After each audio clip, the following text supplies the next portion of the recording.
السلام عليكم ورحمة الله وبركاته.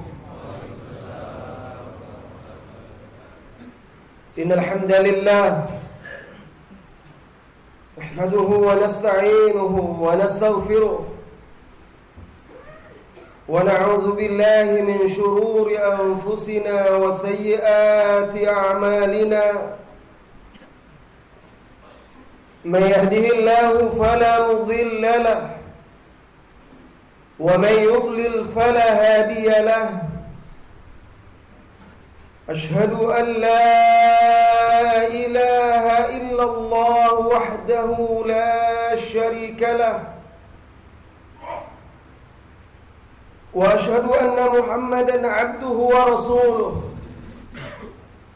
صلى الله عليه وعلى آله وأصحابه ومن سار على نهجه وتمسك بسنته إلى يوم الدين وسلم تسليما كثيرا.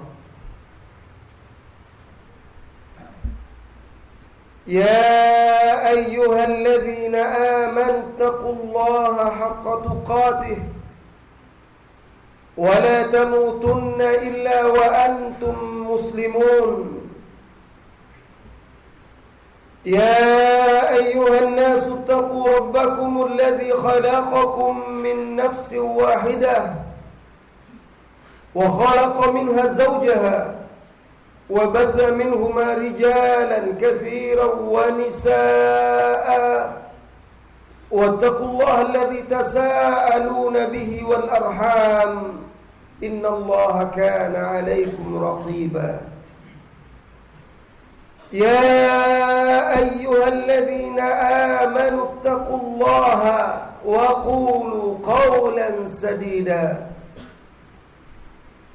يصلح لكم أعمالكم ويغفر لكم ذنوبكم ومن يطع الله ورسوله فقد فاز فوزا عظيما.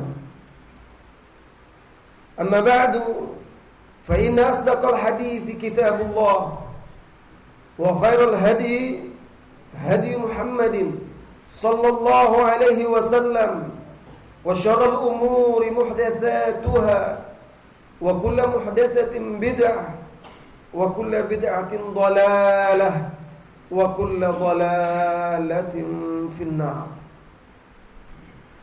Kaum muslimin dan muslimat, jamaah salat subuh yang semoga senantiasa dirahmati dan diberkahi oleh Allah Tabaraka wa Ta'ala. Maha suci Allah, kita memuja, memuji dan bersyukur kepada-Nya yang telah menghidupkan kita setelah mematikan kita, yang masih memberikan kepada kita kesempatan untuk memperbaiki diri kita,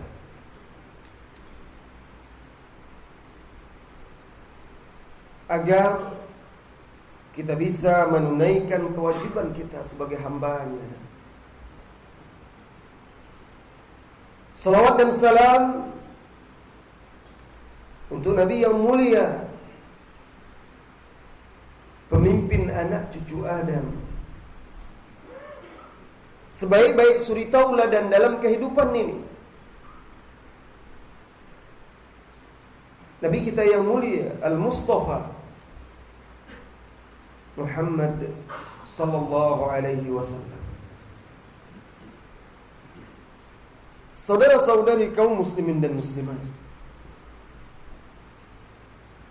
pagi hari ini kita akan berbicara tentang tangisan para salaf, pendahulu-pendahulu kita yang saleh, orang-orang yang diperintahkan oleh Allah dan Rasulnya sallallahu alaihi wasallam agar kita mengikuti mereka. Dengan mengikuti mereka, Allah Subhanahu wa taala ridha kepada kita. sebagaimana firman-Nya di dalam surat At-Taubah, was-sabiquna al-awwaluna minal muhajirin wal ansar walladzina ittaba'uuhum bi ihsan radhiyallahu anhum wa radu anhu. Dan orang-orang yang terdahulu, was-sabiquna al-awwalun, orang-orang yang terdahulu pertama-tama mengikuti Rasulullah sallallahu alaihi wasallam, menempuh jalan Islam. Minal muhajirin wal ansar, dari kalangan muhajirin dan ansar. Kita bukan dari kalangan muhajirin dan ansar, tidak termasuk dalam hal ini. Tetapi ayat yang sesudahnya memberikan kita harapan. Walladzina tabauhum, dan orang-orang yang mengikuti mereka dengan baik. Dimulai dari para sahabat yang bukan dari kalangan muhajirin dan ansar, dan begitu seterusnya. Orang-orang yang mengikuti mereka dengan baik. Radhiyallahu anhum, Allah ridha terhadap mereka. Keridhaan Allah itu tujuan kita. Ketika Allah ridha kepada seorang hamba, maka hamba itu tidak akan melihat kecuali sesuatu yang diridhoi oleh Allah, dibimbing oleh Allah. Tidak akan mendengar kecuali yang diridhoi oleh Allah Subhanahu wa ta'ala, dijauhkan oleh Allah dari sesuatu yang bisa membuatnya murka. Ketika dia berbuat dengan tangannya, berjalan dengan kakinya, maka dia akan melakukan itu untuk keridhaan Allah Subhanahu wa ta'ala.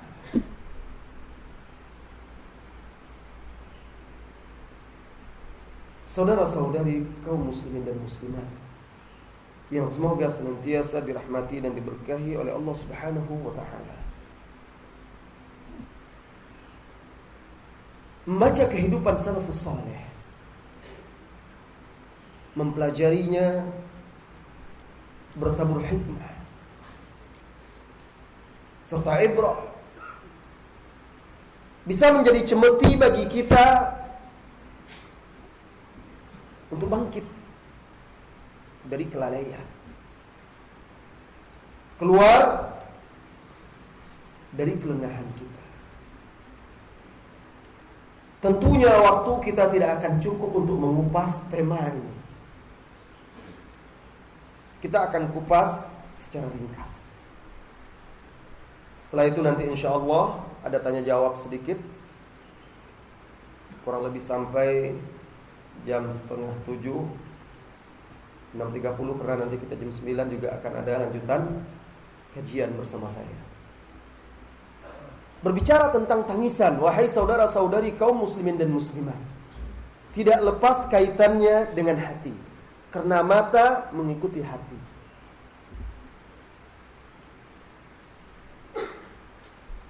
Ketika mata kering dari menangis karena takut kepada Allah Azza wa Jalla, maka sudah bisa dipastikan karena hati yang kesat, qaswah, keras. Oleh karena itu Nabi kita yang mulia sallallahu alaihi wasallam berlindung di dalam doanya dari hati yang tidak khusyuk, dari kekerasan hati, hati yang tidak tunduk kepada Allah Azza wa Jalla. Sebagaimana doa beliau yang diriwayatkan oleh Imam Muslim, Allahumma inni a'udzubika min ilmi la yanfa'. Ya Allah, sesungguhnya aku berlindung kepadamu dari ilmu yang tidak bermanfaat.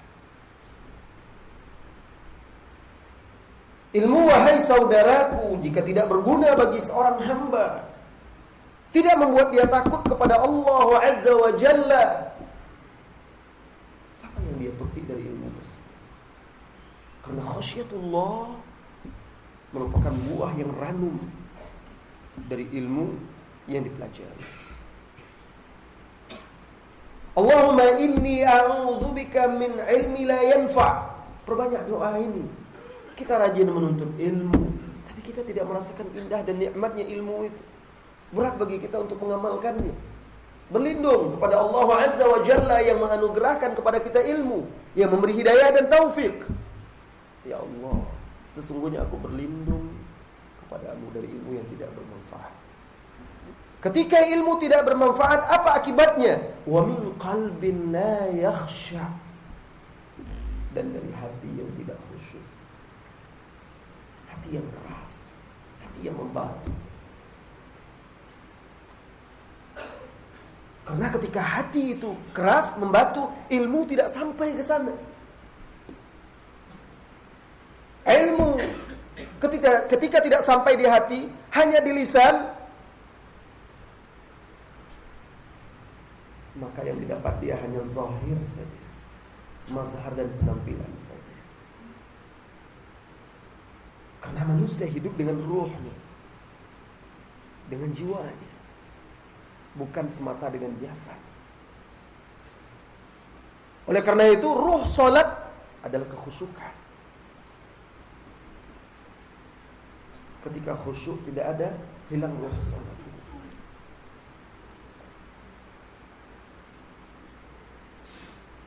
Kemudian Rasulullah SAW melanjutkan, wa min nafsin la tashba'.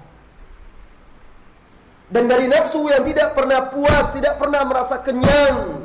Ketika ilmu tidak bermanfaat, maka hati bercabang-cabang, hati tidak lagi khusyuk, hati keras membatu. Ketika itu hawa nafsunya tidak akan pernah terpuaskan sampai dia mati.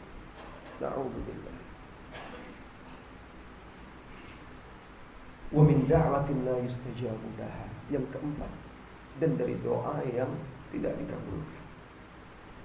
Ilmu yang tidak bermanfaat, hati yang tidak khusyuk, nafsu yang tidak pernah kenyang, tidak pernah puas, dan dari doa yang tidak dikabulkan. Ini doa Rasulullah SAW diriwayatkan oleh Imam Muslim. Salah satunya, hati yang tidak khusyuk. Air mata berkaitan dengan hati. Ketika hati lembut, maka mudah bagi mata untuk mengalirkan airnya karena takut kepada Allah Azza wa Jalla. Saudaraku, saudari kaum muslimin dan muslimat, rahimani Allah wa iyyakum. Menangis merupakan tabiat manusia yang Allah fitrahkan kepada mereka. Sesuai dengan firman Allah Subhanahu wa taala di dalam surat An-Najm, wa annahu huwa adha wa abka. Al-Imam Al-Qurtubi menjelaskan di dalam tafsirnya, maksudnya dialah Allah yang menjadikan untukmu sebab-sebab kegembiraan, yang membuat engkau tertawa, bahagia, dan juga sebab-sebab yang membuat engkau menangis, sedih.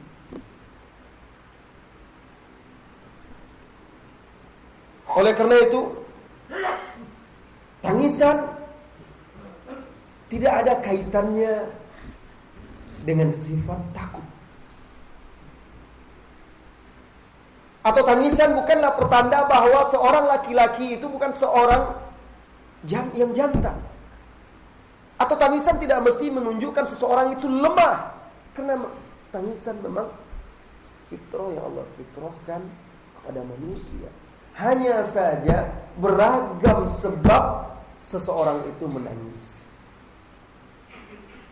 Al-Imam Ibnu Qayyim Al-Jauziyah rahimahullahu taala di dalam kitab Zadul Ma'ad menyebutkan beberapa sebab tangisan. Dan tentu tangisan yang paling mulia, yang paling benar adalah tangisan karena takut kepada Allah Subhanahu wa taala. Di antara tangisan-tangisan yang disebutkan oleh Al-Imam Ibnu Qayyim Al-Jauziyah yang pertama yaitu bukaul khauf wal khasyah. Tangisan karena takut kepada Allah Azza wa Jalla. Ini berada di tingkat yang paling tinggi. Nanti kita jelaskan. Yang kedua bukaur rahma war riqqah. Yang kedua tangisan kasih sayang dan karena rasa kasihan. Seseorang bisa jadi menangis karena melihat, karena rasa kasih sayang dan kasihannya kepada seseorang. Kemudian bukaul mahabbah wa syauq. Yang ketiga, tangisan cinta dan rindu. Tangisan cinta dan rindu karena lama tidak bertemu, seseorang merasakan rindu yang menggebu-gebu menohok dadanya sehingga tidak tahan. Hati yang sudah tidak tahan tersebut akhirnya ditunjukkan oleh air mata yang mengalir di pipinya. Dan tangisan cinta dan rindu ini pun bermacam-macam. Ada yang terpuji, ada juga yang tercela. Terpuji apabila tangisan cinta dan rindu itu kepada orang-orang yang dicintai dan diridhai oleh Allah Azza wa Jalla. Tercela ketika tangisan cinta dan rindu itu berlumur dosa kepada sesuatu yang dimurkai oleh Allah Azza wa Jalla. Suatu ketika, wahai saudara-saudari kaum muslimin dan muslimah, Nabi kita yang mulia sallallahu alaihi wasallam mendengar ada suara isak tangis di masjid. Beliau di rumah Aisyah radhiyallahu anha. Terdengar isak tangis seseorang, beliau keluar. Ternyata salah seorang maulanya, khadimnya, pembantunya, yaitu Thauban. Rasulullah sallallahu alaihi wasallam memanggilnya, Thauban, apakah itu engkau? Bala ya Rasulullah. Benar wahai Rasulullah. Apa yang membuatmu menangis? Thauban berkata radhiyallahu anhu, ya Rasulullah,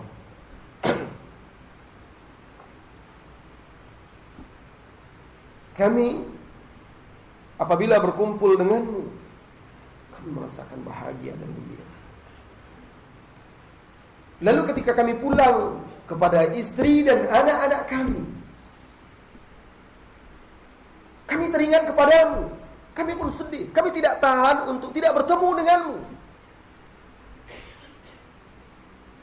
Karena itulah saya datang ke sini. Kemudian saya teringat, ya Rasulullah,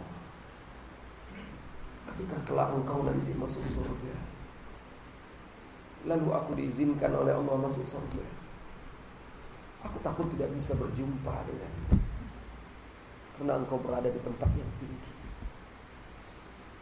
Itu yang membuat Thauban radhiyallahu anhu menangis, karena takut kelak di yaumil qiyamah tidak bisa bertemu atau tidak bisa berkumpul bersama Rasulullah SAW seperti ketika dia di dunia.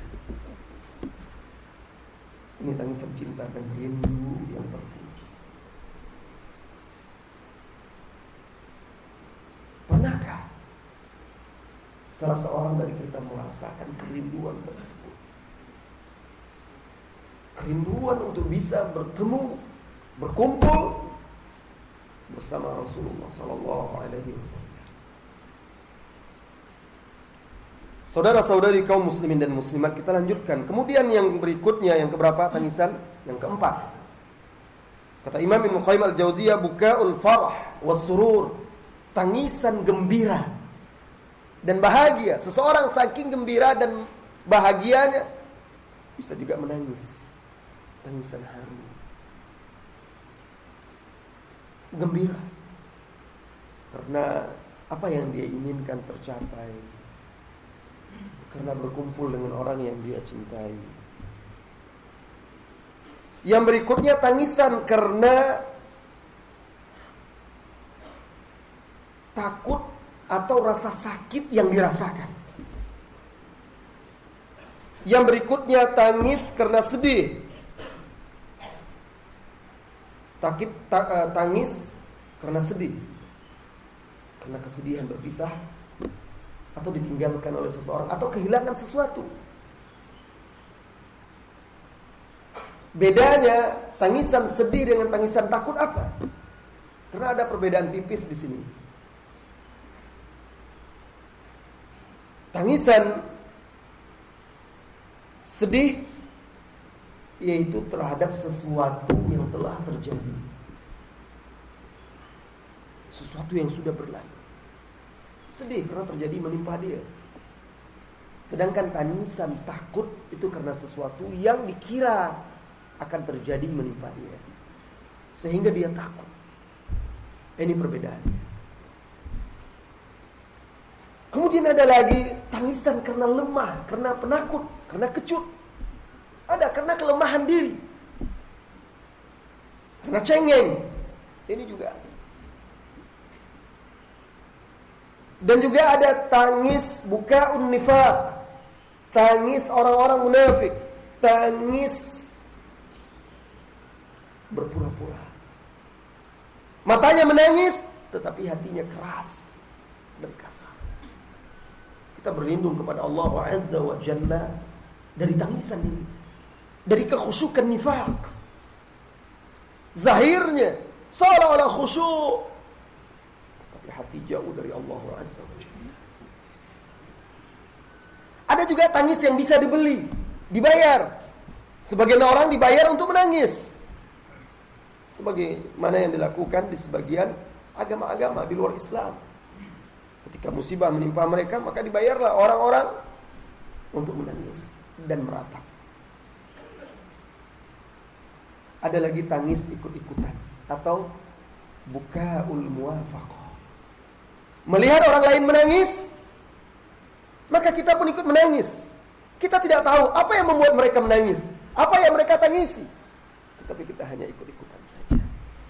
Nah, tentu di antara sekian banyak contoh tangisan yang disebutkan oleh Al-Imam Ibnu Qayyim Al-Jauziyah ini, tangisan yang paling afdal, yang paling utama adalah tangisan karena takut kepada Allah Azza wa Jalla, tangisan kelak yang akan menjaga seseorang itu dari api neraka, tangisan yang kelak akan menyebabkan seseorang itu dinaungi oleh Allah Azza wa Jalla di yaumil mahsyar, hari yang tidak ada naungan kecuali naungan Allah Azza wa Jalla.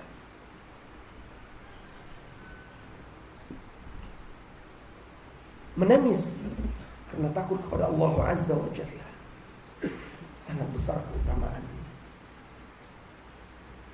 Banyak ayat-ayat Al-Quran dan hadis Rasulullah SAW yang menjelaskan tentang keutamaan menangis karena takut kepada Allah Azza wa Jalla. Di antaranya firman Allah Subhanahu wa taala di surat Tur. Allah berfirman, "Wa aqbala ba'dhum 'ala ba'dhi yatasaalun. Qalu inna kunna qablu fi ahlina mushfiqin. Famanna Allahu 'alaina wa waqana 'adhab as-samum. Inna kunna min qablu nad'uuhu. Innahu huwal barrur rahim." Wa aqbala ba'dhum 'ala ba'dhi yatasaalun. Lalu mereka kelak di yaumil qiyamah di sorga saling berhadap-hadapan, kemudian saling berdialog, saling bertanya. Qalu, penghuni sorga berkata, "Inna kunna qablu fi ahlina mushfiqin." Dahulu kami di dunia ketika berkumpul bersama keluarga kami adalah musyfiqin, orang-orang yang takut kepada Allah Azza wa Jalla. Oleh karena itu Allah anugerahi kepada kami. Famanallahu alaina, Allah anugerahi kami sorga. Wa waqana, dan Allah menjaga kami adzabas samum, dari azab neraka. Ayat yang mulia ini menjelaskan penghuni sorga itu akan mengutarakan, akan menjelaskan kenapa mereka bisa dimasukkan oleh Allah Azza wa Jalla ke dalam sorga. Ternyata dahulu, kata mereka, kami dahulu di dunia ketika masih bersama keluarga-keluarga kami musyfiqin, orang-orang yang takut kepada Allah Azza wa Jalla. Maka ayat ini dibawakan oleh para ulama kita untuk menjelaskan keutamaan menangis karena takut kepada Allah Azza wa Jalla, bahwa al-buka, al-khawf atau al-khasyah min Allah Azza wa Jalla, menangis karena takut kepada Allah Azza wa Jalla, salah satu sebab seseorang itu dimasukkan ke dalam surga.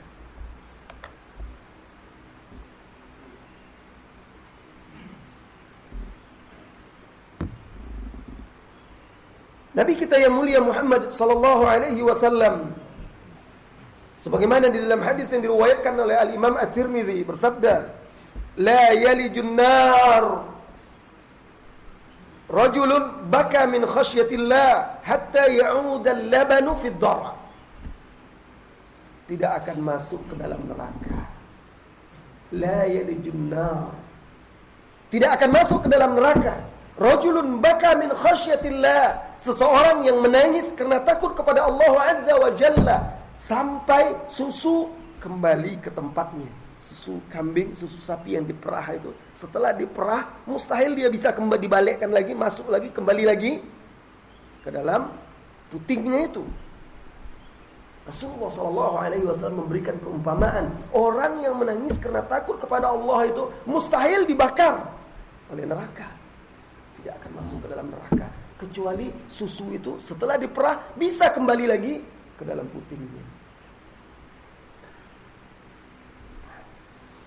Hadis ini menjelaskan tentang keutamaan menangis karena takut kepada Allah Azza wa Jalla, bahwa tangisan tersebutlah yang menjaga seseorang itu kelak menjadi benteng bagi dia agar tidak dicampakkan ke dalam neraka.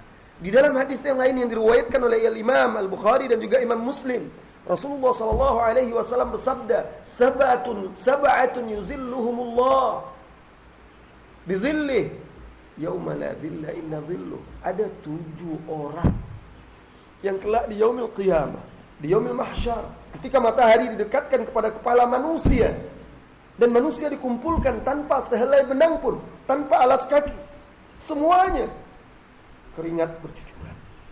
Ada keringat yang sampai ke mata kaki, sampai ke betis, sampai ke lututnya. Keringatnya bercucuran menenggelamkan sampai ke pinggang. Bahkan ada yang megap-megap ditenggelamkan oleh keringatnya sendiri. Ketika itu manusia dalam ketakutan. Ternyata ada orang-orang yang dinaungi oleh Allah Azza wa Jalla di bawah naungannya. Satu dari 7 orang itu yang disebutkan oleh Rasulullah SAW, wa rajulun dzakarallahu khaliyan fafadat aynah. Seseorang yang berzikir kepada Allah Azza wa Jalla khalian, seorang diri, tidak ada siapapun bersama dia.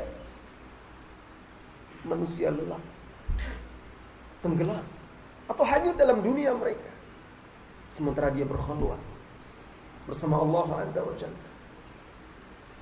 Lalu dia menangis karena takut kepada Allah Azza wa Jalla.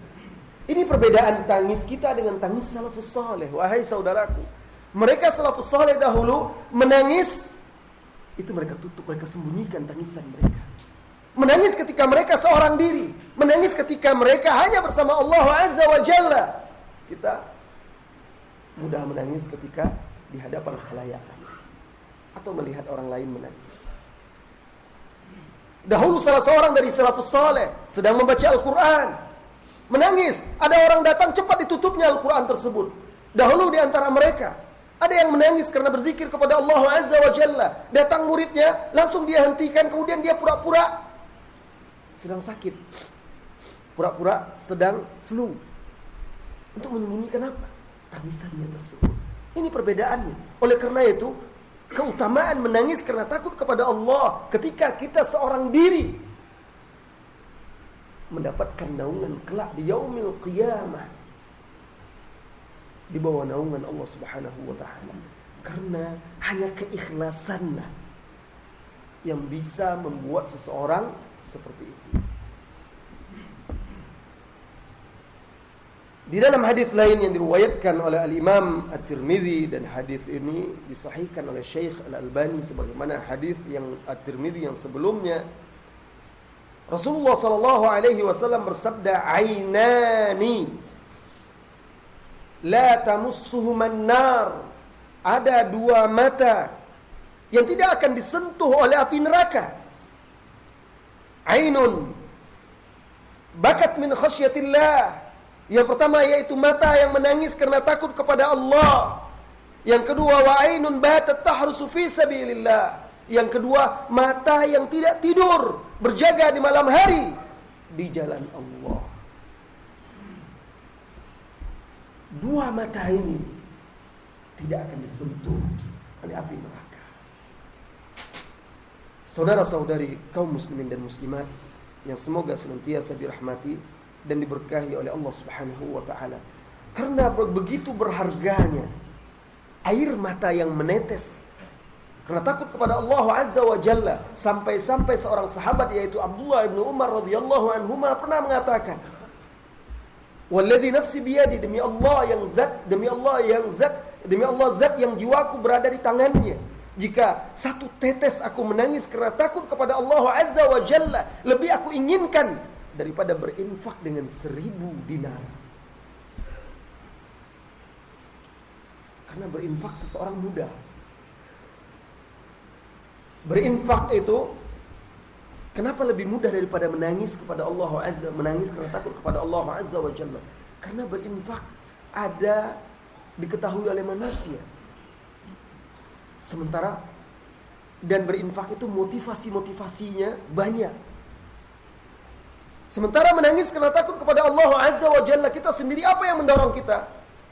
Apa yang membuat mata itu menangis, meneteskan airnya, membasahi pipi kita? Kalau bukan karena hati kita yang dipenuhi cinta kepada Allah, kalau bukan karena hati kita yang penuh dengan khasyah kepada Allah Azza wa Jalla, kalau bukan karena kita meyakini, memahami, mengenali keagungan dan kebesaran Allah Azza wa Jalla. Saudara-saudari kaum muslimin dan muslimat, sebelum kita paparkan contoh-contoh tangisan para salafus saleh, alangkah baiknya kita mendengarkan pula tangisan sebaik-baik manusia yang pernah menjejakkan kakinya di muka bumi ini, suri tauladan kita, Rasulullah sallallahu alaihi wasallam. Karena beliaulah orang yang paling takut kepada Allah Azza wa Jalla. Beliau yang pernah mengatakan kepada para sahabat, "Sesungguhnya aku inni la akhsyakum wa atqakum lillah." Sesungguhnya aku adalah orang yang paling takut dan paling bertakwa di antara kalian. Abdullah bin Mas'ud radhiyallahu anhu menuturkan, dan hadis diriwayatkan oleh Al-Imam Al-Bukhari dan Imam Muslim.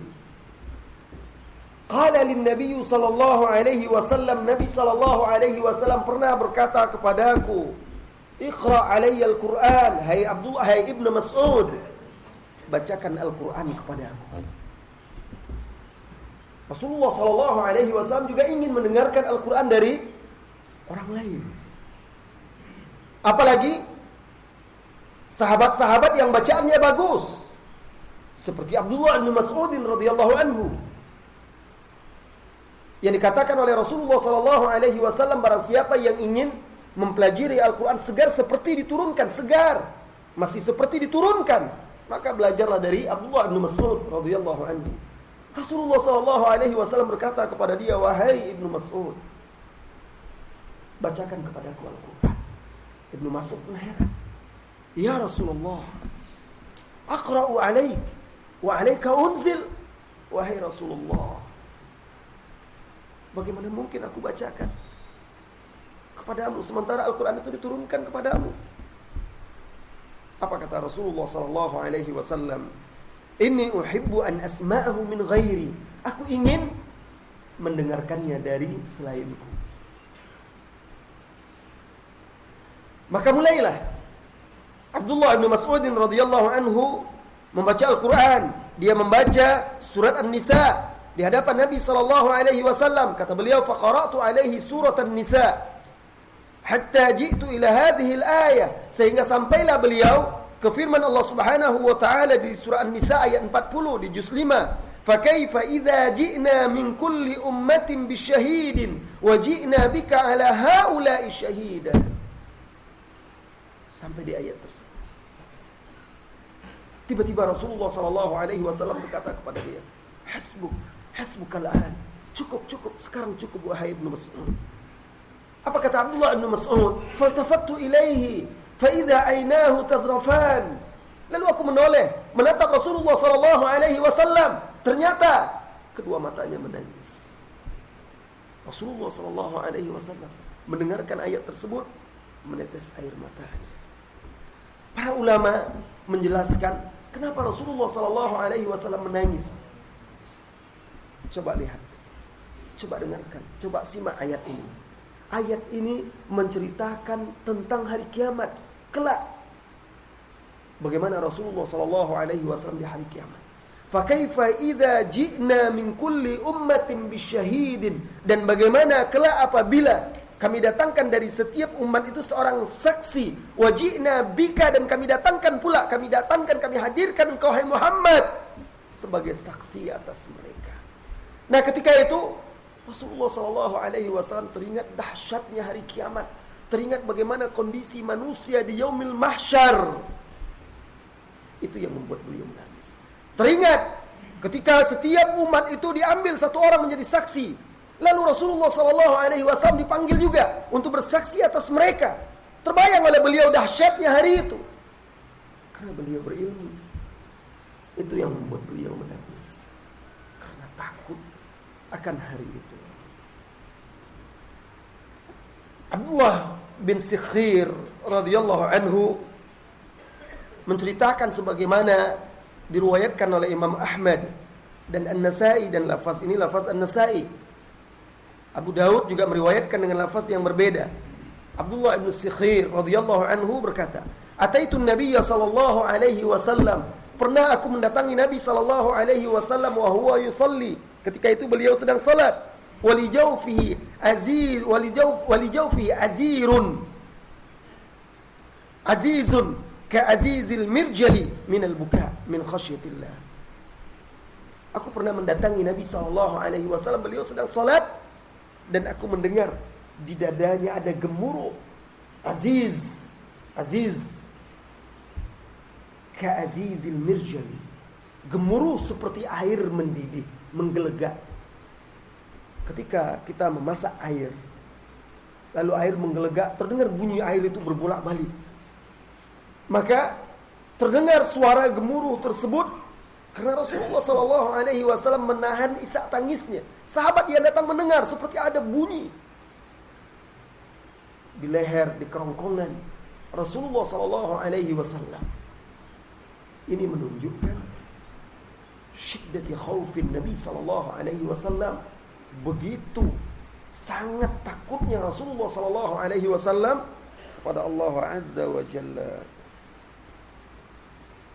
Aisyah radhiyallahu anha pernah ditanya tentang sesuatu yang paling menakjubkan bagi dia, yang pernah dia lihat pada diri Rasulullah SAW. Apa? Perkara atau sesuatu yang paling menakjubkan yang pernah dilihat oleh Aisyah radhiyallahu anha pada Rasulullah SAW. Fasakatat. Beliau diam sejenak. Kemudian beliau melanjutkan. Pernah suatu malam, lamma kanat lailatun min al-layali, qal Rasulullah SAW berkata, "Ya Aisyah, dharini ata'abbadu al-laila li Rabbi." Wahai Aisyah, biarkan aku malam ini beribadah kepada Rabbku. Aisyah berkata kepada Rasulullah SAW, "Wallahi inni uhibbu qurbak wa uhibbu ma yasurruk." Demi Allah, aku sangat ingin dekat denganmu ya Rasulullah, dan aku juga menginginkan apa yang membuatmu bahagia. Maka bangkitlah Rasulullah SAW, qama wa tatahhar. Kemudian beliau bersuci, tsumma qama yusalli. Lalu beliau pun salat. Apa kata Aisyah? Falam yazal yabki hatta balla hijruhu. Dan beliau terus menangis sehingga basah pangkuannya. Allahu Akbar. Bagaimana tangisan itu? Sehingga basah pangkuan Rasulullah SAW, sekitar dadanya, sekitar badannya. Wa kana jalisan, lalu ketika itu beliau duduk. Falam yazal yabki sallallahu alaihi wasallam hatta balla lihiyatahu, dan beliau terus menangis sehingga basah jenggotnya. Allahu Akbar. Jenggot Rasulullah SAW itu, wahai saudaraku, lebat sehingga sampai ke dadanya, dan itu basah, kata Aisyah radhiyallahu anha, oleh air mata Rasulullah SAW. thumma baka hatta ballal ard. Kemudian dia menangis sehingga tempat dia duduk pun ikut basah. Faja'a Bilal yu'dhinuhu bis-salah. Kemudian datanglah Bilal memberitahukan kepada Rasulullah sallallahu alaihi wasallam bahwa waktu salat telah datang.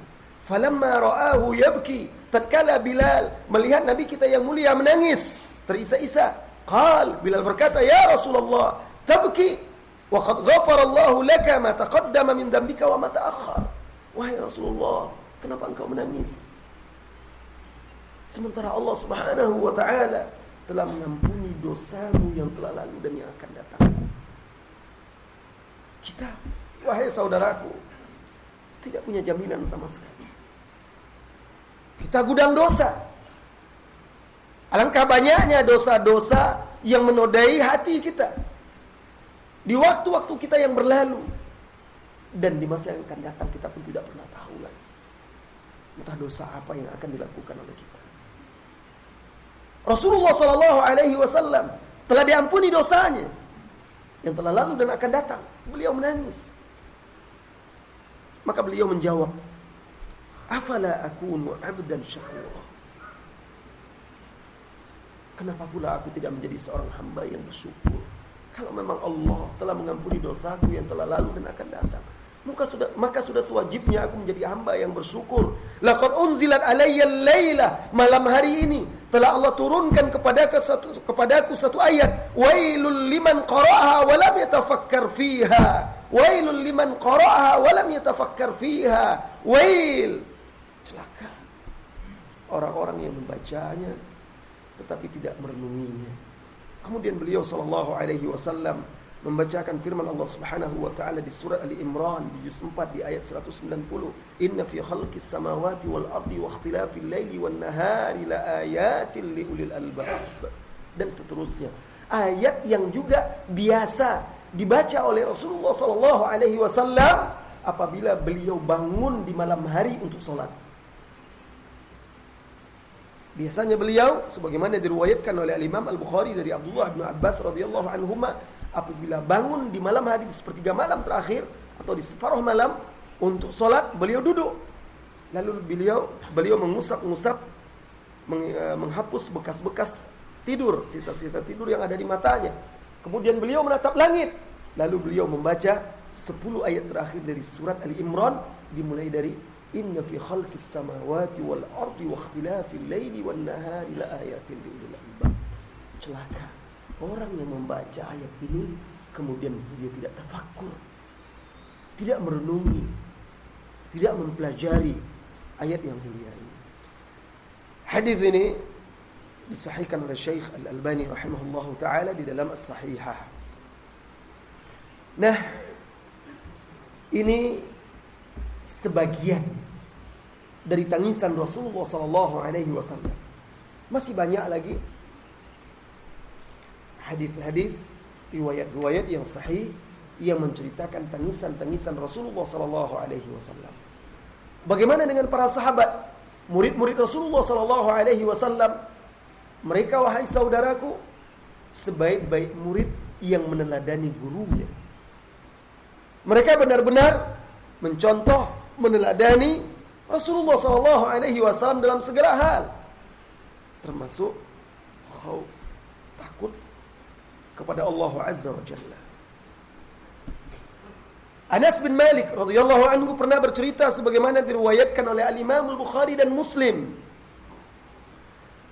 Khataba Rasulullah sallallahu alaihi wasallam khutbatan ma sami'tu mithlaha qattun. Rasulullah sallallahu alaihi wasallam pernah menyampaikan khutbah.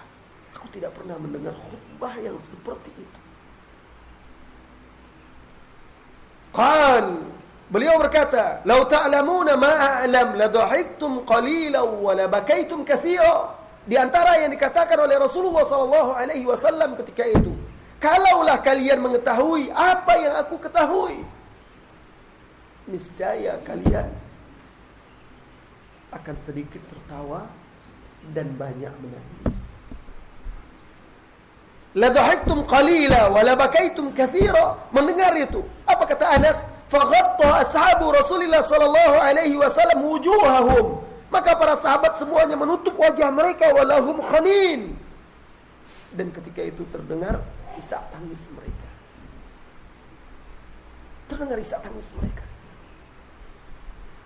Hadis ini juga memberikan keutamaan kepada kita, mengajarkan, menganjurkan kepada kita untuk mengurangi tawa. Ini keutamaan sedikit tertawa dan banyak menangis karena takut kepada Allah Azza wa Jalla. Saudara-saudari kaum muslimin dan muslimat yang semoga senantiasa dirahmati dan diberkahi oleh Allah Azza wa Jalla. Mu'adz bin Jabal menangis suatu ketika dengan tangisan yang membuat gusar orang-orang yang di sekitarnya. Maka dikatakan kepada dia, "Ma yubki?" Apa yang membuatmu menangis? Ini menjelang wafatnya. Ketika beliau di Syam terkena wabah taun, amwas. Salah satu penyebab tangisannya, beliau berkata, "Li'anna Allah Azza wa Jalla qabada qabdataini, wahidatun fil jannah, wahidatan fil jannah, wal ukhra fil nar, fa ana la adri min ayil fariqaini akun." Aku menangis, teringat karena Allah Azza wa Jalla menggenggam dua genggaman manusia. Satu genggaman beliau tempatkan, satu genggaman Allah tempatkan di surga, dan satu genggaman Allah tempatkan di neraka. Dan aku tidak tahu aku termasuk golongan yang mana. La ilaha illallah. Sahabat Nabi yang mulia yang dikatakan oleh Rasulullah sallallahu alaihi wasallam, orang yang paling mengetahui halal dan haram. Sahabat Nabi sallallahu alaihi wasallam yang digelari pemimpin para ulama, menangis karena khawatir dan takut kelak beliau dimasukkan oleh Allah Azza wa Jalla kelompok yang mana? Apa kelompok ini dimasukkan ke dalam surga atau kelompok ini dimasukkan ke dalam neraka? Bagaimana dengan kita? Begitu juga sahabat yang lain. Hudzaifah radhiyallahu anhu pernah menangis. Lalu ditanyakan kepada dia, "Ma bukauka?" Kenapa tangisanmu ini wahai Hudzaifah? La adri. La adri. Ala ma aqdum. Ala ridha am ala sukht? Aku tidak tahu apa yang akan saya temui ini menjelang ajalnya, menjelang wafatnya. Aku tidak tahu apa yang akan aku hadapi. Apakah ridha Allah Azza wa Jalla yang aku dapati ataukah kemurkaannya? Allah. Bahkan seorang pria yang jin, syaitan takut bertemu dengannya, Umar ibn Khattab radhiyallahu anhu, seorang pria yang senantiasa dijadikan sebagai permisalan ketegasan, seorang pria yang dikatakan oleh para wanita di sisi Rasulullah sallallahu alaihi wasallam. Wanita-wanita takut kepada Umar.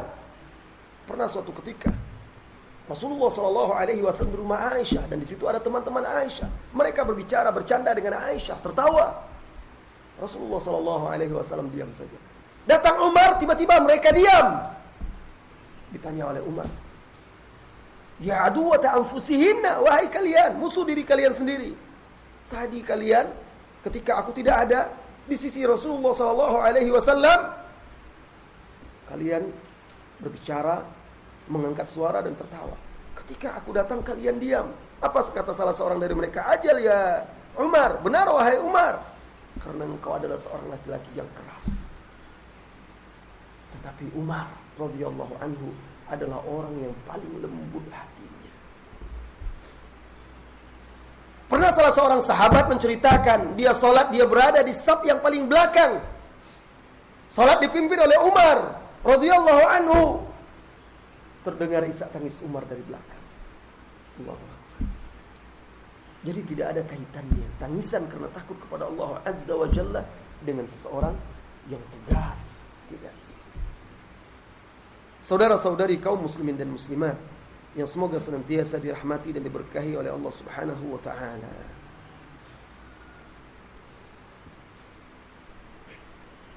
Abdullah bin Mas'ud radhiyallahu anhu, Abu Hurairah radhiyallahu anhu ketika sakit menjelang ajalnya menangis.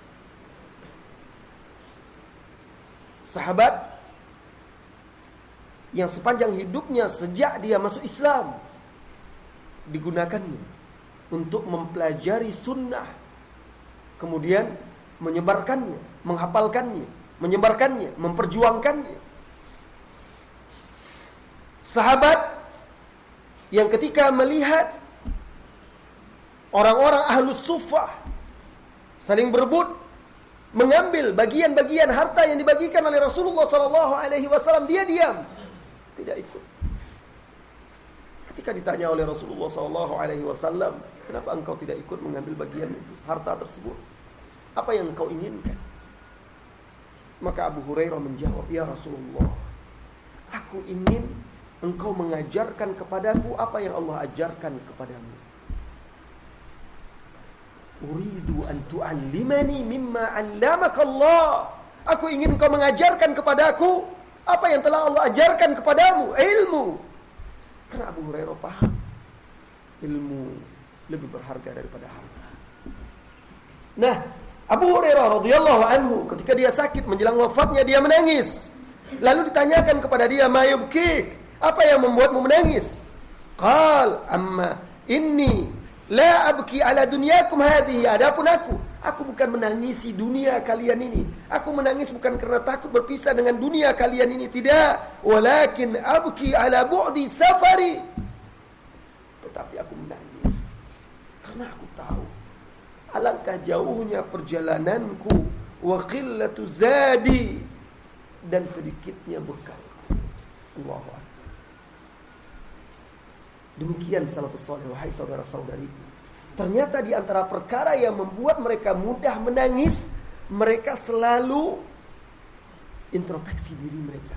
Mereka selalu melihat diri mereka itu belum memiliki apa-apa. Sekalipun amalan mereka sudah banyak. Mereka telah berjuang untuk agama Allah Subhanahu wa taala, berjihad bersama Rasulullah SAW. Tetapi mereka senantiasa menuduh diri mereka belum berbuat apa-apa. Mereka masih melihat aib-aib, dosa-dosa yang ada pada diri mereka. Sementara kita, amalan kita sedikit, dosa kita banyak, amal kita yang sedikit itu yang selalu kita banggakan. Kita lihat, sementara dosa kita lupakan. Ini yang membuat hati kita menjadi keras. Sementara mereka sering melihat kesalahan diri mereka, memuhasabah diri mereka. Bayangkan Abu Hurairah berkata, aku menangis karena jauhnya perjalanan yang akan aku tempuh setelah kematian dan sedikitnya bekal yang aku bawa. Wa inni amsaytu fi sa'udin ala jannah aw nar la adri ila ayyutuhuma yu'khadhu bi. Dan aku akan berada di suatu tempat. Aku akan berada di suatu tempat karena menjelang wafatnya ini. Aku akan berada di suatu tempat di atas sorga atau neraka. Aku tidak tahu kemana tempatku nanti. Apakah akan dibawa ke sorga ataukah diriku akan dibawa ke neraka. Maka beliau menangis. Saudara-saudari kaum muslimin dan muslimat yang semoga senantiasa dirahmati dan diberkahi oleh Allah Subhanahu wa taala. Ini tangisan para sahabat. Dan jika Anda membaca biografi mereka, banyak sekali Anda akan temui kisah-kisah seperti itu. Begitu juga tabi'in salafus saleh. Bahkan ulama-ulama kita, ulama-ulama muasirin, ulama-ulama salaf, baqaya salaf, sisa-sisa ulama salaf yang belakangan, maka kita juga akan dapatkan kisah-kisah mereka yang menunjukkan takutnya mereka kepada Allah Azza wa Jalla. Seperti baca kisah kehidupan biografi Syekh Abdul Aziz bin Baz, biografi Syekh Al-Albani, Syekh Ibn Uthaymin. Semoga Allah merahmati mereka. Jika mungkin ada yang akan mengatakan, oh itu zaman sahabat, kita jauh dari mereka, rasanya mustahil kita seperti mereka. Maka ada teladan-teladan kita dari ulama-ulama yang semasa dengan kita juga, yang hidup di masa kita, seperti Syekh bin Baz yang sudah wafat, kemudian Syekh Al-Albani yang juga sudah wafat, dan Syekh Ibn Uthaymin. Baca sirah mereka, bagaimana lembutnya hati mereka, dan mudahnya mereka menangis karena takut kepada Allah Azza wa Jalla. Saudara-saudari kaum muslimin dan muslimat, waktu kita semakin sempit, kita ringkas lagi penyebab kerasnya hati. Qaswatul qalbi wa asbabuha. Agar kita bisa menganalisa, mendiagnosa apa yang terjadi pada diri saya ini. Kenapa saya tidak pernah menangis ketika berdoa kepada Allah? Kenapa saya tidak pernah merasa takut ketika membaca Al-Quran? Kenapa tidak bergetar hati saya? Kenapa tidak bertambah keimanan saya? Nah, kita bisa lihat perkara-perkara yang menyebabkan hati itu kesat. Yang pertama, kathratul kalam. Yang pertama, banyak berbicara yang tidak bermanfaat, tidak berguna. Karena orang yang banyak berbicara pasti akan banyak salah juga, banyak khilaf, banyak tergelincir. Oleh karena itu kurangi berbicara sesuatu yang tidak berguna. Kemudian yang kedua, melanggar janji kepada Allah Azza wa Jalla dengan melakukan maksiat, meninggalkan kewajiban. Para ulama mengungkapkannya itu sebagai naqdul ahdi billah bi fi'lil ma'asi wa tarkil wajibat. Ketika kita masih disulbi orang tua kita, sebagaimana Allah ceritakan di dalam surat Al-A'raf, anak cucu Adam itu ketika masih tulang sulbi orang tuanya, itu sudah diambil perjanjian oleh Allah Subhanahu wa taala, mitsaq, agar mereka beriman, tunduk patuh kepada Allah Azza wa Jalla. Ketika seseorang melakukan maksiat, meninggalkan perkara-perkara yang Allah wajibkan kepada dia untuk beribadah kepadanya, maka dia telah melanggar sumpah dan janjinya kepada Allah Azza wa Jalla. Bahkan berapa kali di antara kita yang sudah berjanji juga bertaubat kepada Allah Azza wa Jalla, bertobat kepada Allah Azza wa Jalla untuk tidak mengulangi dosa dan maksiat, lalu ternyata dia balik lagi melakukan maksiat itu, dan begitu seterusnya. Dosa laksana noktah hitam di hati seseorang. Ketika dia melakukan dosa, maka terbentuklah noda hitam di hati tersebut. Kalau dia bertaubat, beristighfar, memohon ampun, maka Allah hilangkan noda hitam itu. Jika tidak, maka hitam itu akan semakin bertambah dengan dosa-dosa yang berikutnya. Lalu akhirnya dia akan menjadi hitam seperti arang. Sulit bagi ayat-ayat Al-Quran, bagi petuah-petuah dan nasihat untuk bisa menyentuh hati tersebut. Yang ketiga, banyak tertawa. Rasulullah sallallahu alaihi wasallam bersabda, "Kathratud dhahik tumitul qalba." Banyak tertawa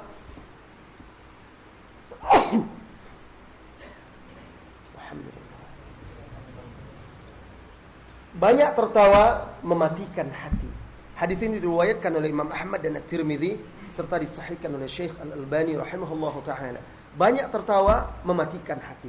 Tertawa boleh, bercanda juga boleh. Bahkan sahabat dahulu juga bercanda. Rasulullah sallallahu alaihi wasallam juga bercanda, tabi'in juga bercanda, tetapi tidak boleh berlebih-lebihan. Bahkan para sahabat juga ada, sebagaimana di dalam kitab Al-Adabul Mufrad, mereka juga bercanda sampai ada lempar-lemparan betik, semangka.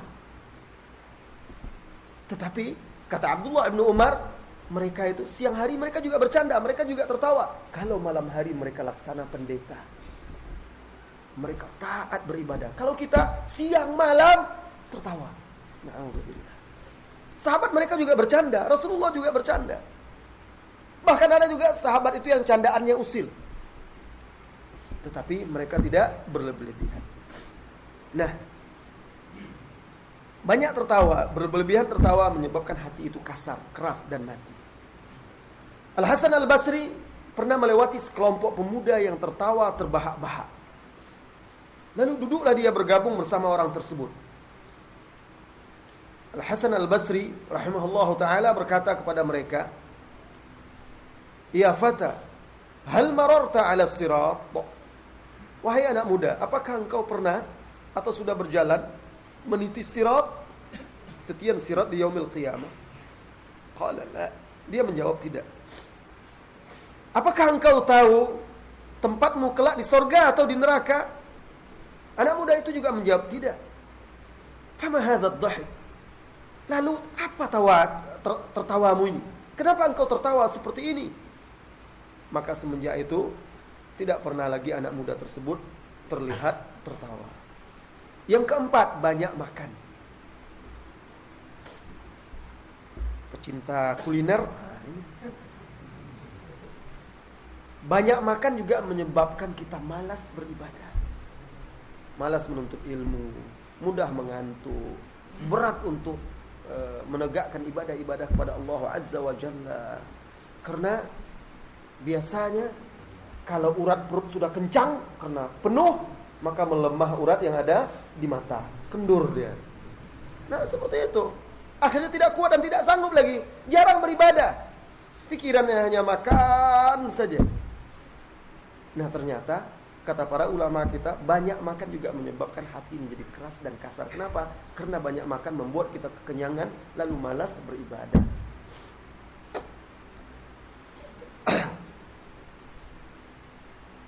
Kemudian yang kelima, bertumpuk-tumpuknya dosa dan tidak segera bertaubat dari dosa-dosa tersebut.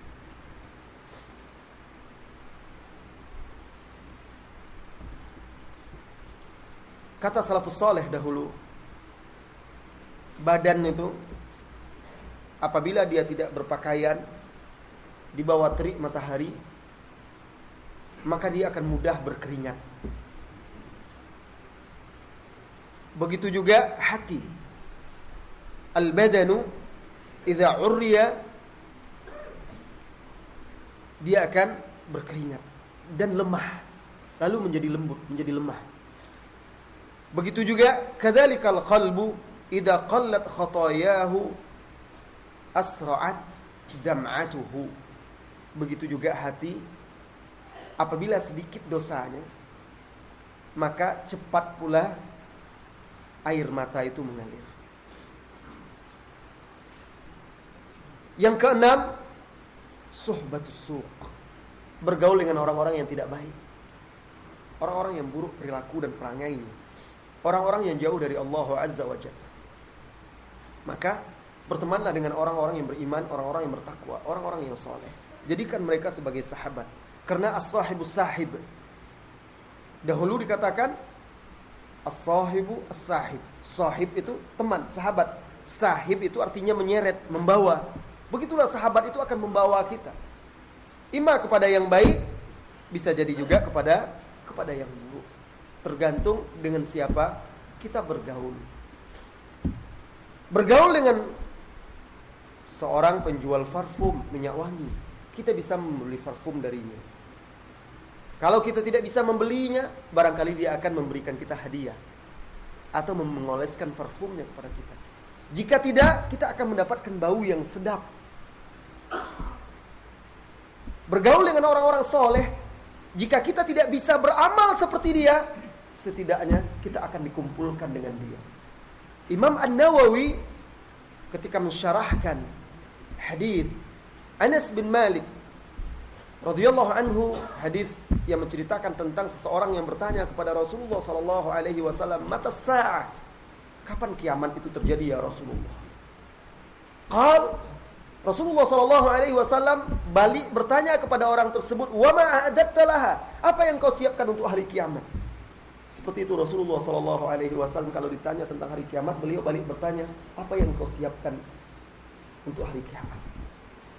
Dari sini para ulama juga menjelaskan, kita tidak bukan menjadi kebiasaan salaf menyibukkan diri membahas tentang tanda-tanda hari kiamat lalu menerapkannya pula di dalam kehidupan. Oh, ini buktinya, ini tanda-tanda, disibukkan dengan itu saja. Lalu disibukkan pula dengan menyebutkan batas-batas umur umat. Itu saja disibukkan. Rasulullah ketika ditanya kapan terjadi hari kiamat, beliau malah balik bertanya, "Wa ma a'adatta laha?" Apa yang kau siapkan untuk hari kiamat itu? Pria ini pun menjawab, "Hubbullahi wa rasulih." Aku mencintai Allah dan Rasul. Apa kata Anas bin Malik? Tidak ada lagi. Kemudian Rasulullah SAW menjawab, "Al-mar'u ma'a man ahab." Seseorang itu bersama orang yang dia cintai. Apa kata Anas bin Malik radhiyallahu anhu? Tidak ada lagi yang paling menggembirakan kami setelah keislaman kami.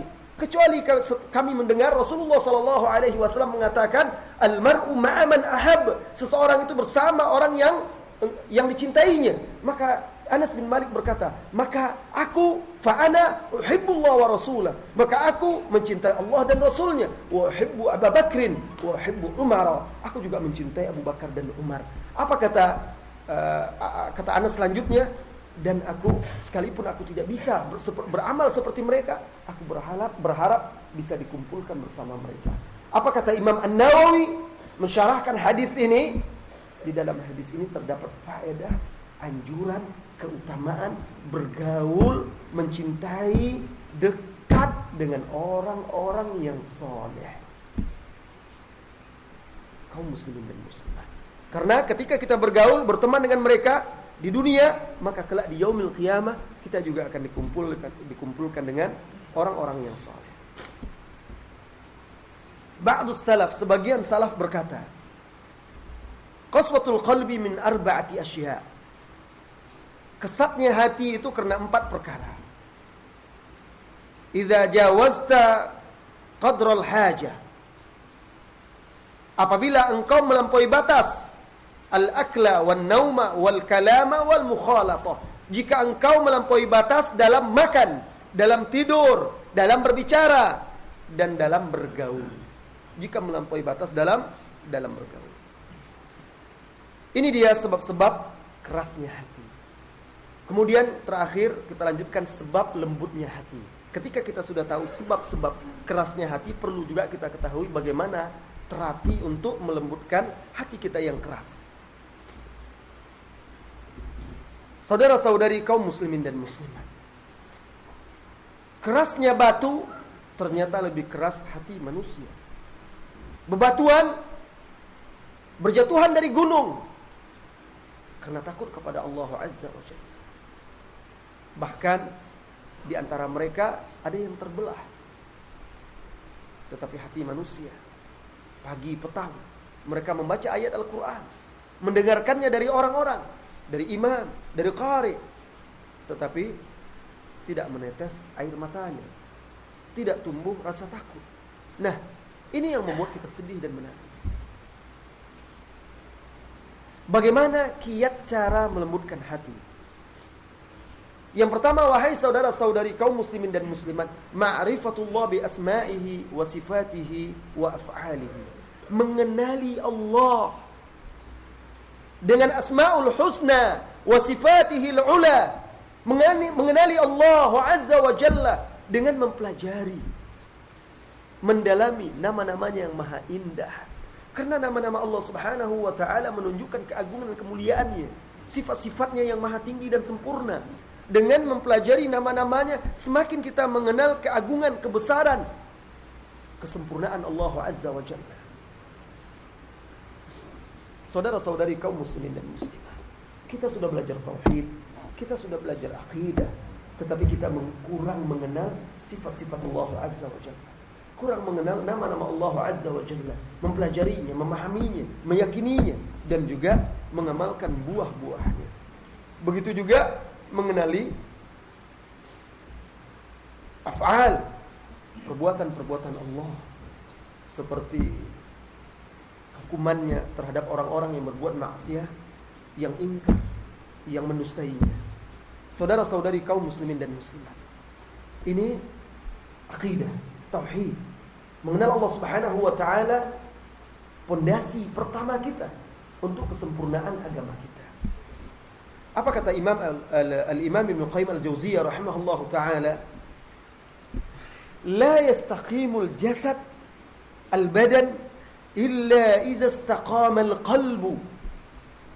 Tubuh kita ini, jasad kita ini tidak akan bisa istiqamah kecuali hati itu istiqamah. Wa la yastaqimul qalbu illa ala tauhid. Dan hati seseorang itu tidak akan bisa istiqamah kecuali di atas tauhid. Menunjukkan pentingnya mempelajari tauhid ini. Yang pertama yang harus kita dalami dan kita pelajari, mengenal Allah Azza wa Jalla. Yang kedua, secara ringkas ini, qiraatul Quran bitadabbur, membaca Al-Quran dengan tadabbur. Alhamdulillah, akhir-akhir ini kaum muslimin semakin semangat untuk mempelajari Al-Quran dan menghafalnya. Para orang tua rajin, tergerak hatinya untuk memasukkan anak-anaknya di halaqah tahfidz, berlomba-lomba, bahkan rajin dan bersemangat pula untuk mengikutkan anaknya di lomba-lomba tahfidzul Quran. Bangga. Bagus. Mudah-mudahan itu tanda-tanda kebaikan. Tetapi ingat wahai saudara-saudari kaum muslimin dan muslimat, Al-Quran tidak cukup sekedar dibaca dan dihafal. Al-Quran wajib ditadabburi, dipelajari, diambil faedah-faedahnya, ilmunya, kemudian diamalkan, berhukum kepadanya. Itu salah satu tanda, itu salah satu tujuan diturunkannya Al-Quran. Saudara-saudari kaum muslimin dan muslimat, tidak mungkin seseorang itu tadabbur membaca Al-Quran kecuali dia membacanya dengan hatinya yang paham. Oleh karena itu Al-Imam Ibnu Qayyim Al-Jauziyah di dalam kitab Al-Fawaid, beliau menjelaskan, carilah hatimu di 3 tempat. Cari hatimu di 3 tempat. Yang pertama, ketika membaca Al-Quran, 'inda qiraatil Quran. Ketika membaca ayat-ayat Allah, cari hatimu di 3 tempat. Ketika Anda merasakan, ketika membaca Al-Quran, hati menjadi tentram, tenang, bertambah keimanan, timbul rasa takut kepada Allah Azza wa Jalla, Anda memiliki hati. Yang kedua, fi majalisiz zikr, 'inda majalisiz zikr, di majelis-majelis ilmu. Yang ketiga, ketika engkau berkhalwat dengan Allah Azza wa Jalla, cari hatimu di 3 tempat itu. Jika tidak engkau temukan hatimu di 3 tempat itu, kata Imam Ibnu Qayyim Al-Jauziyah, maka memohonlah kepada Allah agar Ia menganugerahimu hati, karena engkau tidak memiliki hati. Membaca Al-Quran dengan tadabbur. Dan di antara sifat orang-orang yang berilmu, orang-orang yang soleh, sebagaimana Allah sebutkan di dalam Al-Quran, innal ladzina utul ilma min qablihi idza yutla alaihim yakhirruna lil azqani sujada wa yaquluna subhana rabbina in kana wa'du rabbina lamaf'ula wa takhirruna lil azqani yabkuna wa yaziduhum khushu'a.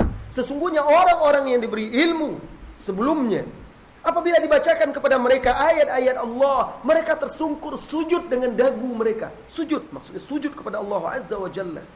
Tersungkur sujud karena takut. Wa yaqulun, dan mereka berkata, Maha suci Rabb kami, sesungguhnya apa yang dijanjikan oleh Rabb kami adalah pasti, adalah benar. Dan mereka tersungkur sujud, menangis, serta bertambah khusyuk karena mereka paham. Seperti tadi Rasulullah SAW mendengarkan ayat-ayat Allah Subhanahu wa taala yang dibacakan oleh Ibnu Mas'ud, beliau menangis karena beliau mengerti dan paham. Umar bin Khattab radhiyallahu anhu salat, lalu dia membaca firman Allah Subhanahu wa taala di dalam surat Yusuf, innama ashku bathi wa huzni ila Allah. Sesungguhnya aku hanya mengutarakan keluh kesahku, kesedihanku kepada Allah. Lalu beliau mengulang-ulang ayat tersebut dan beliau menangis. Kemudian tiba-tiba seorang majusi menikam dia dari belakang. Ayat itu beliau baca di salat subuh terakhir beliau, ketika beliau dibunuh oleh seorang majusi. Dan beliau menangis membaca ayat itu karena beliau paham, mengerti. Bagaimana kita akan menangis membaca ayat Allah kalau kita tidak paham? Wajib mempelajari Al-Quran, mentadabburi. Kemudian yang berikutnya, yang ketiga, banyak berzikir kepada Allah Azza wa Jalla. Banyak berzikir. Zikir pagi dan petang, zikir setelah salat, zikir-zikir yang mutlak, yang tidak dibatasi bilangannya, tidak dibatasi tempatnya. Kapanpun Anda, dimanapun Anda, maka berusahalah untuk selalu berzikir kepada Allah Azza wa Jalla. Subhanallah. Kami diberi kesempatan untuk bisa berjumpa dengan Syekh bin Baz rahimahullah ta'ala. Duduk beberapa kali di majelisnya, bahkan sholat di dekat dia. Dan kami perhatikan beliau ini bibirnya selalu bergerak berzikir kepada Allah Azza wa Jalla. selesai sholat, kemudian ketika keluar berjalan, pergi ke mobilnya, menuju mobilnya, bibirnya tidak berhenti bergerak kecuali ada seseorang datang menyalaminya, baru beliau diam. Begitu ulama-ulama banyak berzikir kepada Allah Azza wa Jalla. Al-Imam Ibnu Qayyim Al-Jauziyah menuturkan, inna fil qalbi qaswatun la yudhibuha illa dzikrullah ta'ala. Sesungguhnya di dalam hati manusia itu ada sifat qaswa, keras, kasar, dan tidak ada yang mencairkannya, meluluhkannya kecuali zikir kepada Allah Azza wa Jalla. Maka pelajari zikir-zikir. Ada zikir yang dibaca setelah salat, ada zikir pagi dan petang, ada zikir-zikir yang tidak tertentu tempat dan bilangannya, kapanpun bisa dibaca dengan jumlah yang tidak dibatasi. Maka perbanyak berzikir kepada Allah Subhanahu wa taala.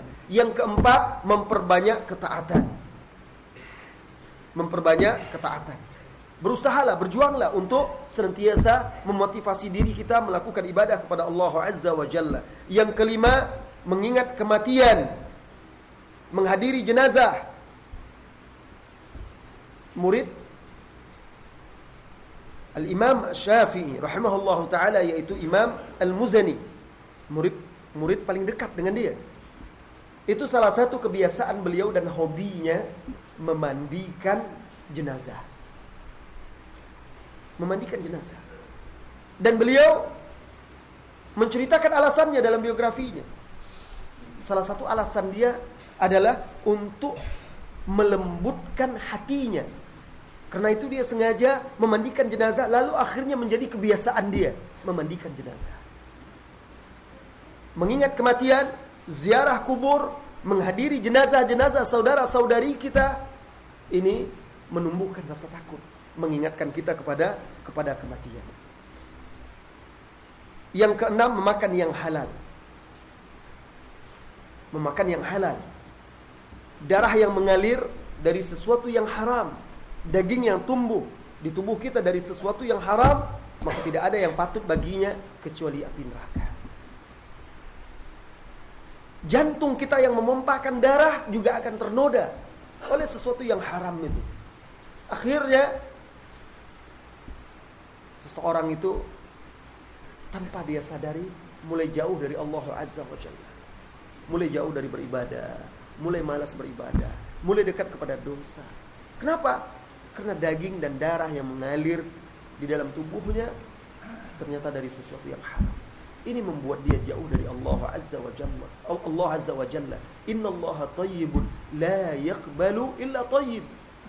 Sesungguhnya Allah itu thayyib, maha baik, dan dia tidak menerima kecuali thayyiba, sesuatu yang baik juga. Yang ketujuh, menjauhi dosa dan maksiat. Makhul rahimahullahu taala berkata, Araqqun nasi quluban aqalluhum dhunuba. Orang yang paling lembut hatinya adalah yang paling sedikit dosanya. Yang kedelapan, mendengarkan nasihat-nasihat, petua-petua, kajian-kajian. Yang kesembilan, mengingat hari kiamat dan dahsyatnya serta sedikitnya bekal yang dimiliki oleh seseorang. Saudara-saudari kaum muslimin dan muslimat, kemudian jangan lupa untuk selalu berdoa kepada Allah Azza wa Jalla dengan doa Nabi SAW tadi, berlindung dari hati yang tidak khusyuk. Ini dia kajian kita pada pagi hari ini. Mudah-mudahan bisa bermanfaat. Waktu yang tersisa lebih kurang 15 menit ke depan kita gunakan untuk bertanya jawab. Silahkan kalau ada pertanyaan.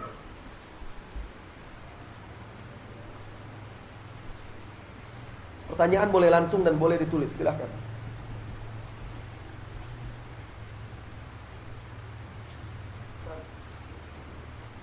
Apa penyebab dari rasa was-was?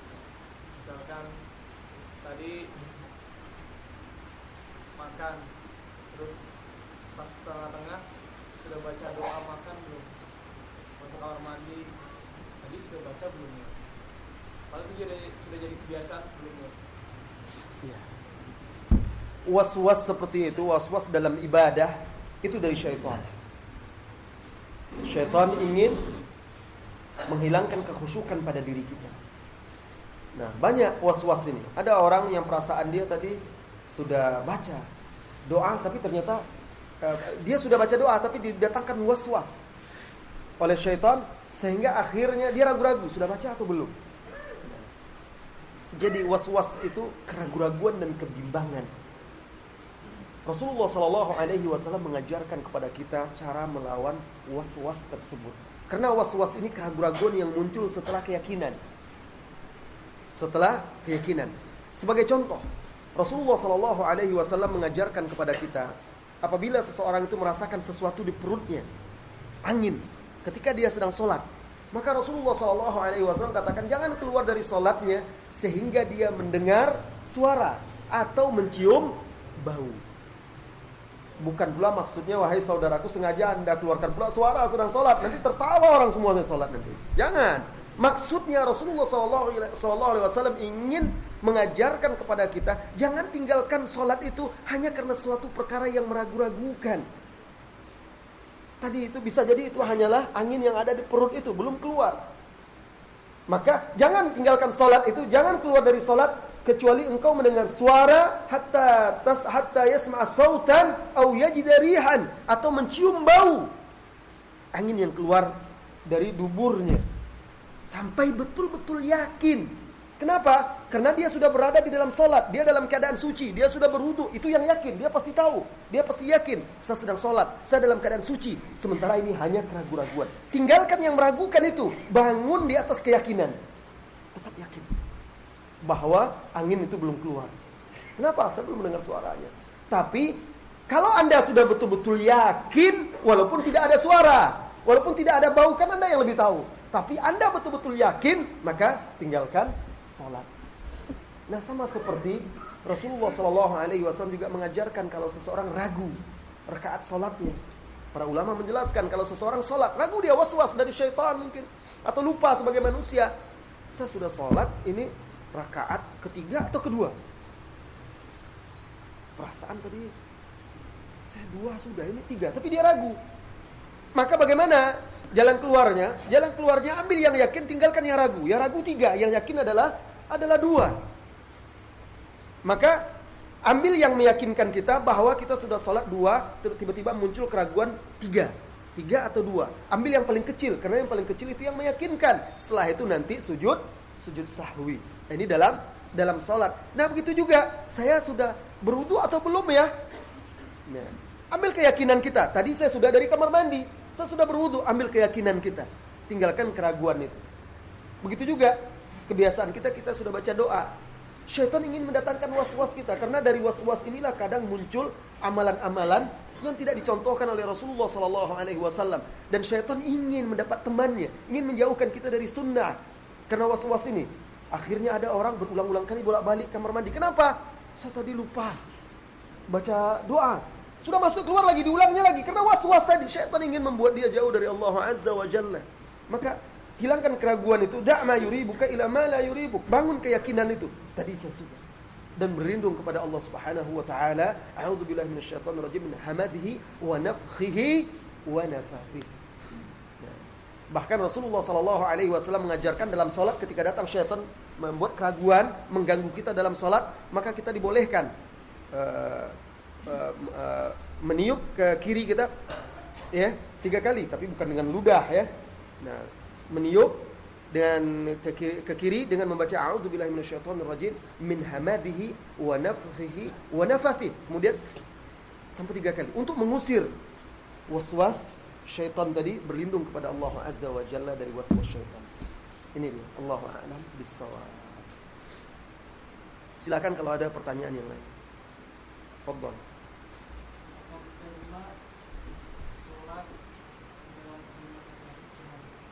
Apakah diterima sholat yang orang yang pakaiannya melewati mata kaki?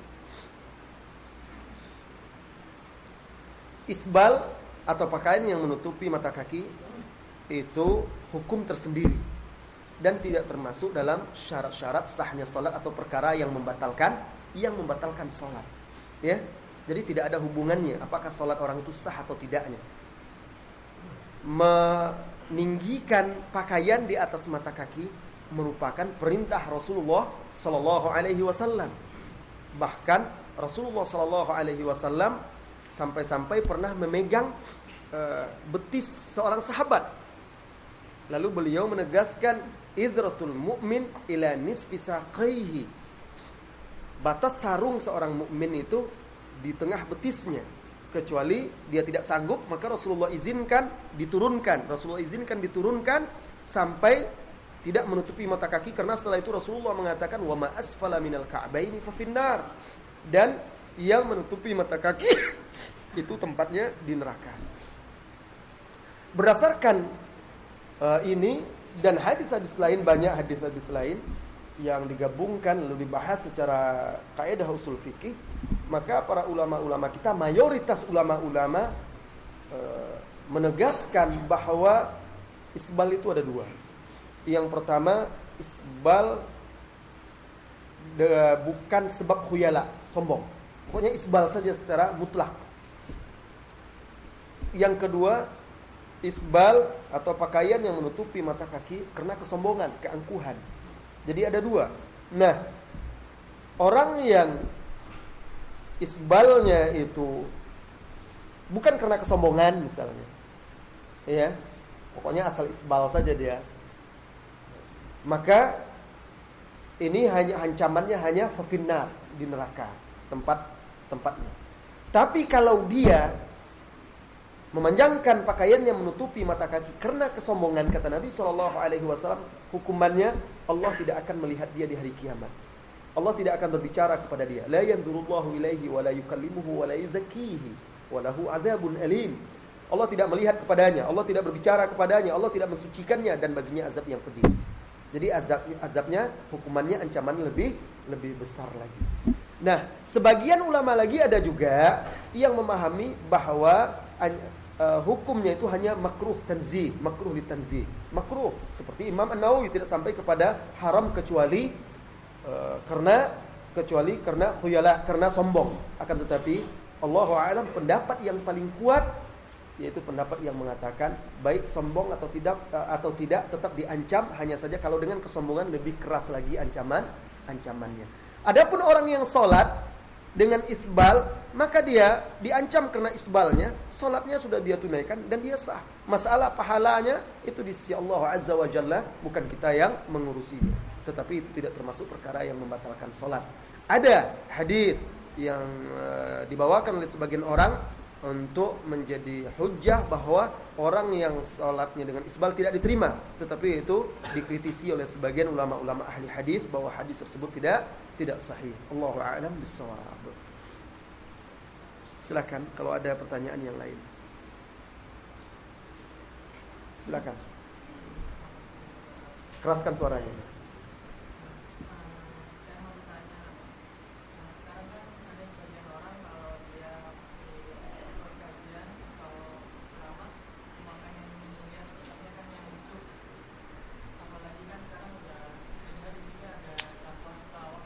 Ya.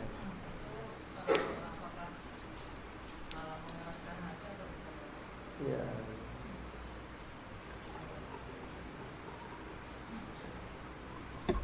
Fenomena Ustadz lucu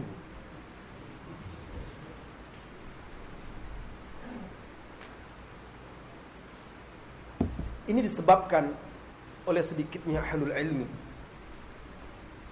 orang-orang yang berilmu, sehingga orang-orang yang jahil, orang-orang yang tidak layak dijadikan sebagai rujukan dalam agama diangkat, dijadikan tempat bertanya. Sebagaimana hadis Rasulullah sallallahu alaihi wasallam yang sahih, innallaha la yantazi'ul ilma intiza'an. Allah tidak mengangkat, tidak mencabut ilmu itu sekaligus, begitu saja. Walakinnahu yantazi'uhu bimautil aw biqabdil ulama. Akan tetapi Allah Azza wa Jalla mencabut, mengangkat ilmu itu dengan mewafatkan para ulama. Hatta idza lam yubqi aliman, sehingga ketika tidak Allah sisakan lagi seorang alim, orang yang berilmu, ittakhadhan nasu ru'usan juhala.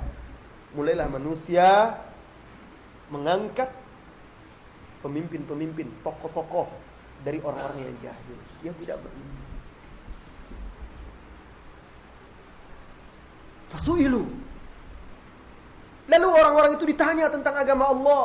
Manusia bertanya kepada dia, apa hukum ini, bagaimana begini, bagaimana begitu. Fa'aftau bighairi ilmin. Lalu dia karena tidak berilmu, dia jawab, dia berfatwa dengan tanpa ilmu pula. Fadallu wa adallu. Maka tersesatlah dia dan menyesatkan manusia. Ini realita. Kami pernah berbincang-bincang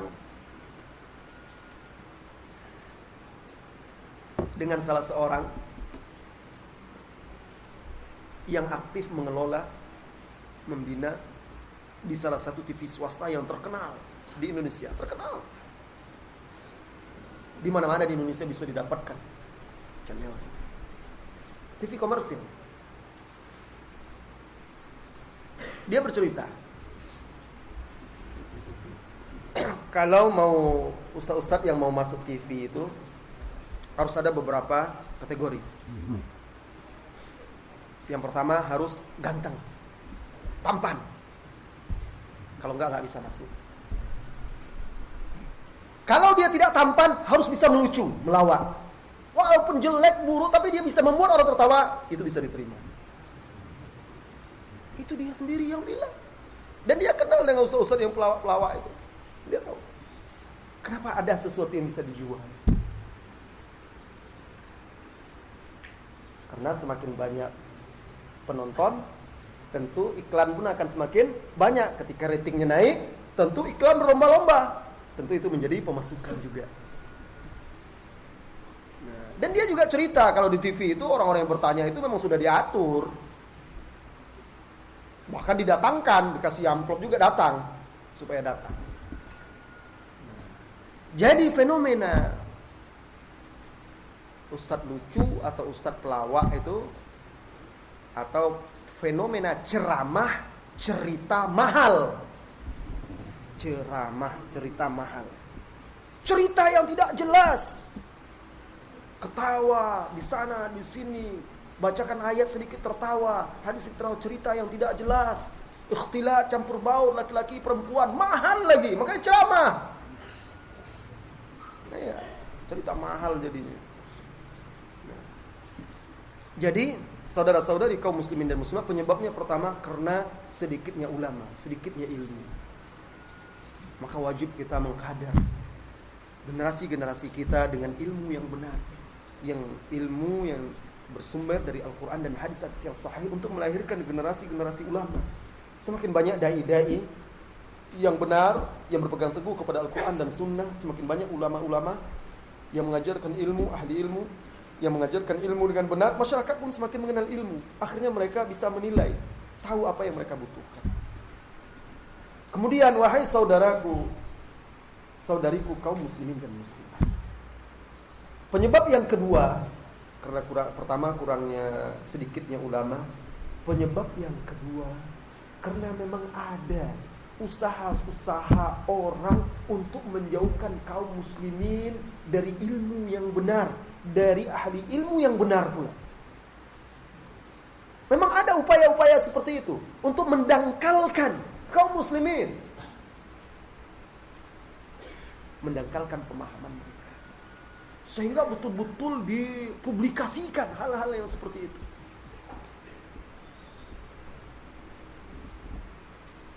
Dan menghadiri kajian-kajian seperti itu bisa menyebabkan hati kita mati. Dan yang kedua, kita khawatir nanti memperolok-olok ayat Allah. Bagaimana mungkin mengajarkan agama dengan melawak, tertawa, terbahak-bahak, kemudian membuat permisalan-permisalan yang dusta, sengaja membuat orang-orang tertawa dengan sesuatu yang dusta, sengaja memberikan fatwa-fatwa yang memudah-mudahkan manusia agar manusia bisa dekat dan bisa suka. Kita khawatir ini memperjualbelikan ayat-ayat Allah Azza wa Jalla. Saudara-saudari kaum muslimin dan muslimat, ayat-ayat Allah saja dibacakan kepada kita, hadis-hadis Rasulullah disampaikan kepada kita dengan tanpa tertawa, susah masuknya, susah pahamnya. susah menyentuh hati kita. Apalagi dengan tertawa, apalagi dengan melucu. Saudara-saudari kaum muslimin dan muslimat, alhamdulillah, tahun-tahun belakangan ini kaum muslimin sudah menyadari hal ini. Semakin berbondong-bondong menghadiri majelis ilmu yang betul-betul mengkaji kita, mempelajari ilmu. Yang dibacakan di sana ayat-ayat Allah, disampaikan hadis-hadis Rasulullah sallallahu alaihi wasallam dan petua-petua para ulama. Alhamdulillah, di mana-mana tempat kaum muslimin mulai semangat. Mudah-mudahan ini tanda-tanda kebaikan bagi kita semuanya. Allahu a'lam bissawab. Terakhir ya. Cukup. Baik saudara-saudari kaum muslimin dan muslimat, sudah pukul 7. Kita cukupkan sampai di sini. Mohon maaf atas segala kekurangan. Mudah-mudahan Allah Subhanahu wa taala menganugerahkan kepada kita hati yang lembut, menjauhkan kita dari hati yang tidak khusyuk. Wassallallahu wasallam ala nabiyyina Muhammadin walhamdulillahirabbil alamin. Subhanakallahumma wa bihamdika asyhadu an la ilaha illa anta astaghfiruka wa atubu ilaik. Assalamu alaikum warahmatullahi wabarakatuh.